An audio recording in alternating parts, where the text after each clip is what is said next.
Hi, we're the Hearts. This is Cassie. This is Jack. And this is Jeremiah.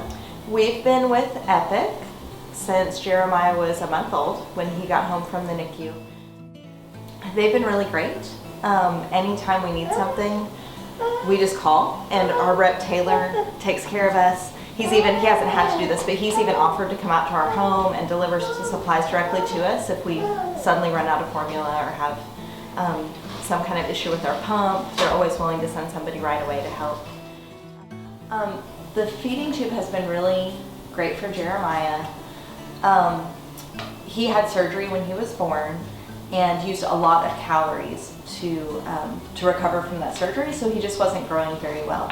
And then the first year of life, he had a few GI issues that caused him some growth setbacks too.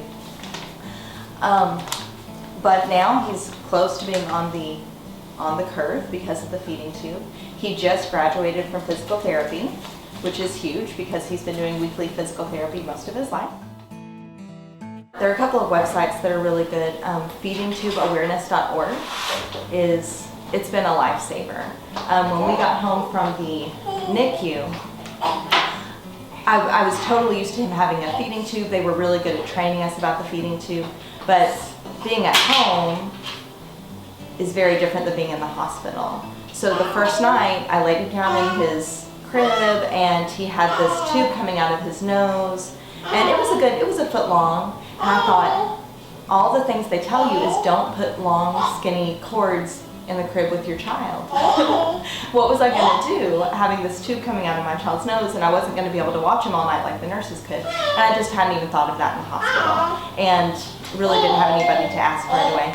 So I went to feedingtubeawareness.org, and they had some really good suggestions of how to secure the tube to the child's back and run the tube down the child's pajamas, so you didn't have to worry about it getting caught around their neck all night. Of all the things you have to worry about when you're a parent, you don't want to have to worry about that. So Feeding Tube Awareness has been absolutely wonderful. Any question I have, I can go there. There's a blog. If you Google "a girl and her tube," that's "a girl and her tube." That parent has really written all kinds of blog posts about getting out of the house with their child, traveling with their child. That's been a really good resource too. Getting involved with other people who have children with feeding tubes has been helpful. If there's a question I can't find an answer to, I can go to Facebook and just say, hey, has anybody run into this before? And somebody has. Somebody will be able to tell us. Some way we can get through the issue we're having with Jeremiah. So that's what I would recommend. If you are new to the feeding tube world, I would say don't be afraid. There are lots of resources out there for you. Definitely get to know your GI clinic staff and your surgical staff, because they'll be able to help you with a lot of questions.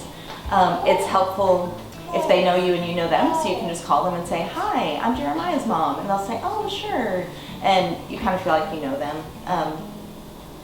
It's really good to set up those relationships. It is important to get help. If you need it, well, you're going to need it. So go ahead and find somebody that can help you.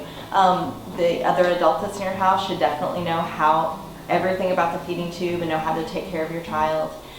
Somebody outside your home, if you can, find somebody that will learn how to operate the feeding pump. It's not hard to do.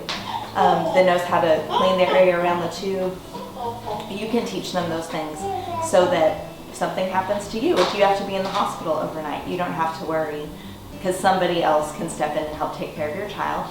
Or, you might want to go on a date or get out of the house for a little bit. And it's really helpful to have somebody else not be afraid to come over and help out with that kind of thing.